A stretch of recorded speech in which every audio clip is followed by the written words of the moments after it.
apabila seorang anak itu berjuang untuk kebahagiaan orang tuanya, ya pasti itu ya Tuhan tuh akan ngasih pintu rezeki lewat pintu-pintu yang nggak pernah kita sangka-sangka. Tapi ini pintu rezekinya dibuang ke panti asuhan begitu. Saya bilang itu tindakan yang sangat bodoh.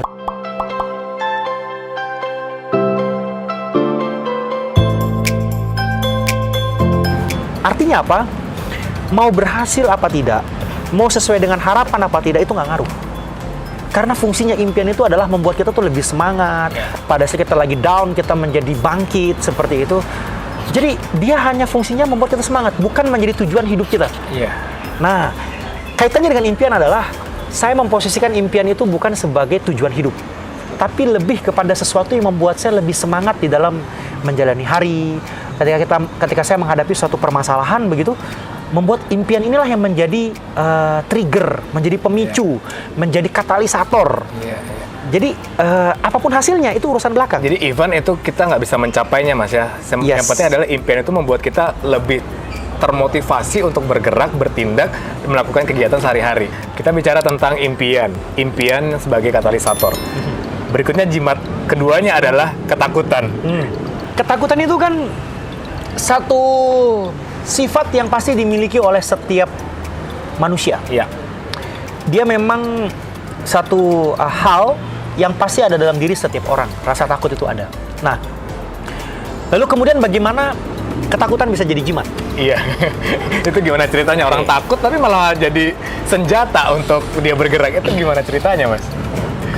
Ada satu ketakutan yang saya bangun di dalam diri. Salah satu ketakutan saya itu adalah pada saat saya masih diberikan hidup oleh Tuhan, oleh Allah, saya masih diberikan sehat, orang tua saya masih hidup, orang tua saya masih sehat, seperti itu. Bagi saya, itu adalah satu momen di mana saya bisa melakukan sesuatu yang bermanfaat bagi kedua orang tua saya. Ketakutan terbesar saya adalah, saya tidak tahu siapa yang dipanggil duluan. Saya atau kedua orang tua saya. Nggak tahu saya. Sehingga, karena saya tidak tahu siapa yang akan dipanggil duluan oleh Tuhan yang Maha Kuasa, maka salah satu ketakutan saya adalah jangan sampai saya dipanggil oleh Tuhan, tapi saya masih belum melakukan sesuatu yang membuat ayah, ibu saya itu bangga karena melahirkan anak seperti saya. Itu betul-betul satu ketakutan yang terbesar yang ada dalam diri saya, kalau kaitannya dengan masalah tadi impian misalnya gitu. Jadi ketakutannya Mas Herul adalah menjadi seorang anak yang belum bisa membanggakan orang tua, ataupun menjadi orang tua yang belum bisa memenuhi ataupun mewujudkan impian dari anaknya. Wow, itu ketakutan yang sangat membuat kita tidak bisa berhenti untuk produktif, Mas ya. Berikutnya, jimat ketiga adalah kemarahan. Saya nggak yakin nih seorang Mas Herul ini bisa marah gitu. Karena jimat ketiganya adalah kemarahan. Jadi kalau marah itu pasti hal yang alamiah lah ya. Setiap orang pasti punya sifat tersebut. Nah, kalau bicara kemarahan, jujur saja ada satu kemarahan yang pernah ada dalam diri saya. Saya tuh paling marah kalau orang tua saya itu dihina. Saya tuh paling marah ketika orang yang saya sayangi, orang yang saya hormati begitu ya, orang tua saya begitu, diperlakukan secara tidak adil oleh siapapun gitu. Nah, saya tidak mau mungkin menyampaikan secara lebih detail ya, siapa pelakunya gitu ya. Tapi ada, Mas ya. Ada orang yang sampai berani melakukan tindakan seperti itu, menghina ataupun bahkan melakukan tindakan yang di luar dugaan terhadap orang tuanya Mas Herul. Ada, Mas. Ya, dan itulah yang menjadi kemudian satu kemarahan terbesar yang membuat saya itu memiliki satu komitmen, kemudian rasa yang kuat dalam diri bahwa saya harus menjadi orang gitu loh.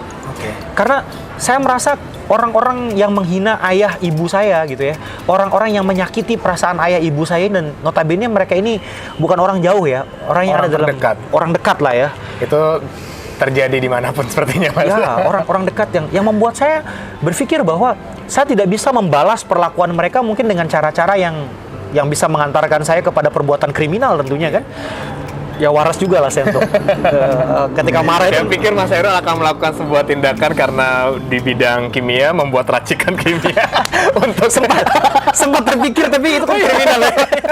Saya takutnya nanti dicampurkan di kopi atau minuman. Jadi kopi sianida dong. Iya. Ya. Jadi amarah itu betul-betul sempat menguasai pikiran saya gitu. Jadi ketika saya mendengar cerita dari bapak, dari ibu saya nyebutnya mama dan bapak Iya. ya. Dari mama saya cerita bagaimana perlakuan mereka kepada ayah dan ibu saya, bagaimana mereka menghina, meremehkan, kemudian itu betul-betul bagi saya justru menjadi amarah itu saya jadikan sebagai motivasi tersendiri. Oke. Untuk membuktikan kepada orang-orang di luar sana yang menghina ayah ibu saya bahwa jangan lupa bahwa mama dan bapak itu punya seorang anak bernama Hairul Mahfuz. Yang satu saat nanti kalian akan butuh mereka. Kalian akan malu dengan apa yang kalian akan lakukan hari ini. Nah, waktu itu saya masih belum tahu. Apa yang akan saya lakukan, apa yang akan saya perbuat untuk membuat orang-orang yang telah menghina, khususnya ayah dan ibu saya itu, mereka itu menjadi malu dengan apa yang mereka lakukan. Saya masih belum tahu. Tapi saya betul-betul mengolah kemarahan itu menjadi satu alasan tersendiri kenapa saya harus berjuang, kenapa saya harus terus dengan ada dalam satu level motivasi yang tinggi, kenapa saya nggak boleh malas, kenapa saya terus harus melakukan breakthrough ya, menembus batas ya, batasan-batasan yang kayaknya berat gitu. Alasannya itu bahwa saya ingin dalam diri saya ini ya, punya suatu keinginan bahwa orang-orang yang selama ini, yang dahulu ya sering melakukan sesuatu yang menyakiti ayah ibu saya itu, mereka tuh jadi ngeh gitu bahwa ayah ibu saya itu punya anak namanya Hairul Mahfuz yang membuat karena apa yang saya bisa create, apa yang saya bisa bangun, apa yang saya hasilkan, kebermanfaatan yang saya bisa lakukan, itu yang menjadi satu alasan membuat mereka malu untuk melakukan hal yang sama kepada kedua orang tua. Kejadian itu udah berapa tahun yang lalu, Mas? Lama, Mas. Sudah lama. Lama. Terus hari ini melihat sosok Mas Hairul Mahfuz, bagaimana orang yang menghina, meremehkan orang tua Mas Hairul? Ya. Apakah ada respon atau ternyata datang dengan caranya untuk lebih dekat, minta maaf atau apa, Mas? Atau malah menjadi-jadi lebih menghina, malah lebih meremehkan? Setidaknya sebagai seorang anak saya bisa memberikan pesan kepada mereka-mereka yang berani untuk melakukan tindakan-tindakan yang menyakiti ayah ibu saya itu, bahwa mereka harus lebih hati-hati. Karena ayah ibu itu punya anak yang harus mereka perhitungkan. Ya.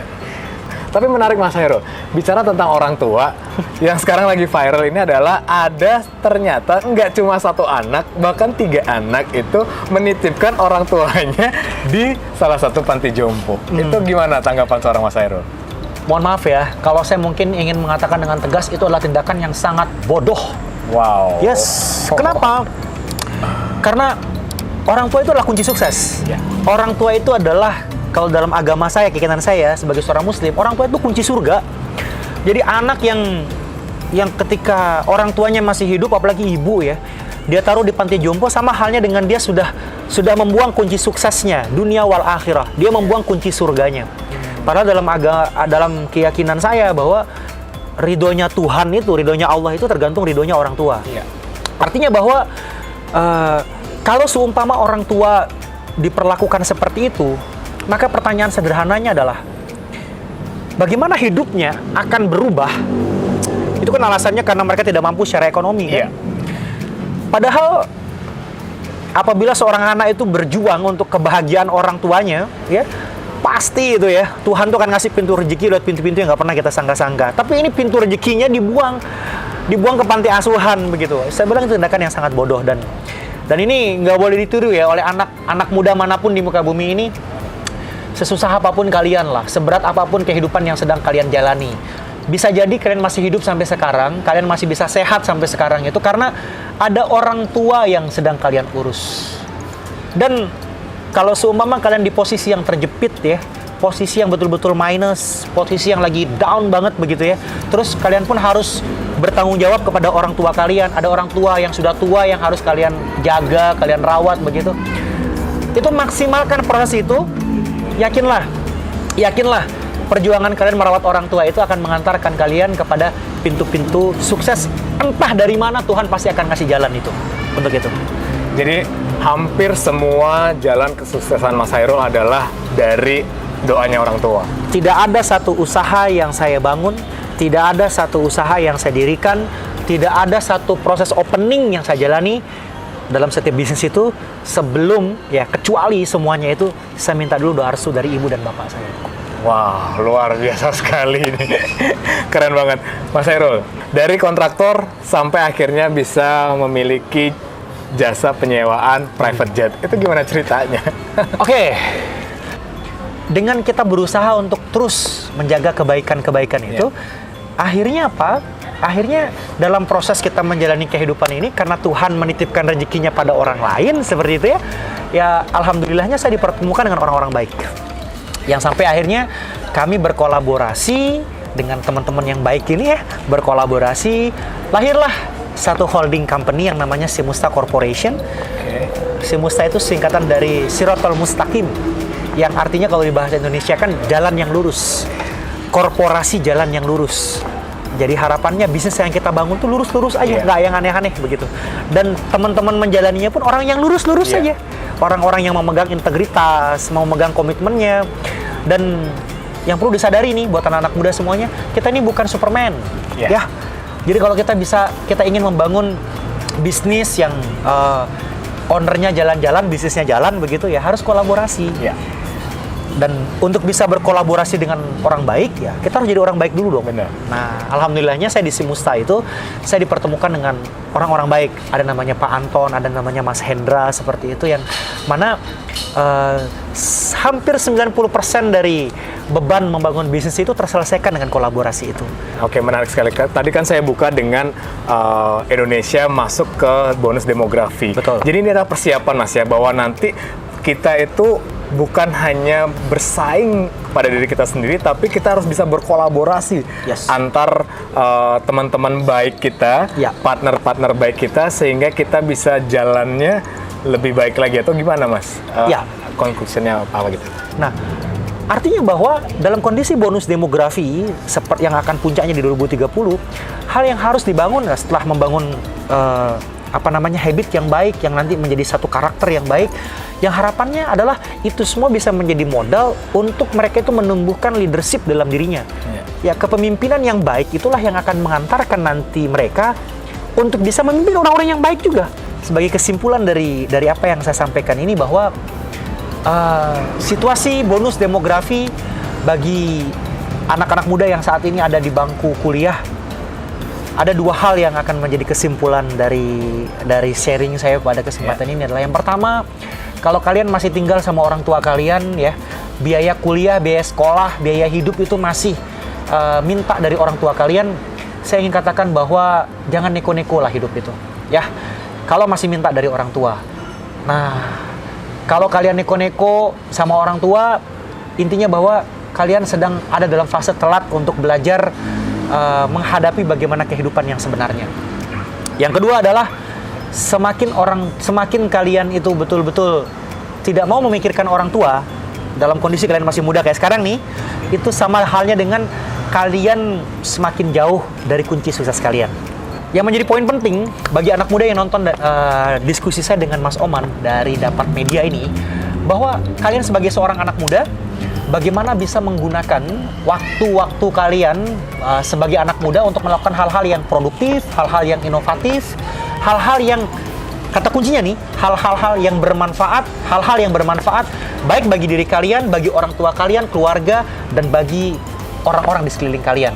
Semakin banyak di usia muda kalian melakukan sesuatu yang bermanfaat, yang produktif, yang inovatif, itu bisa menjadi bekal kalian untuk menghadapi kondisi 70% penduduk Indonesia yang produktif. Thank you Mas Hairul untuk waktunya dan juga sharingnya yang luar biasa. Ini menjadi pelajaran buat kita dan juga masukan yang luar biasa, yang semoga siapapun yang nanti menonton Open the Secret bersama Mas Hairul bisa lebih terbuka pikirannya, dan tentunya sekali lagi bisa menerapkan 3 jimat yang tadi sudah disampaikan. Keren banget Mas Hairul, thank you banget. Luar biasa. Oke, Sobat DM, ketemu lagi kita di kesempatan lainnya dengan narasumber yang pasti sama hebatnya, hanya di Open the Secret. Bye.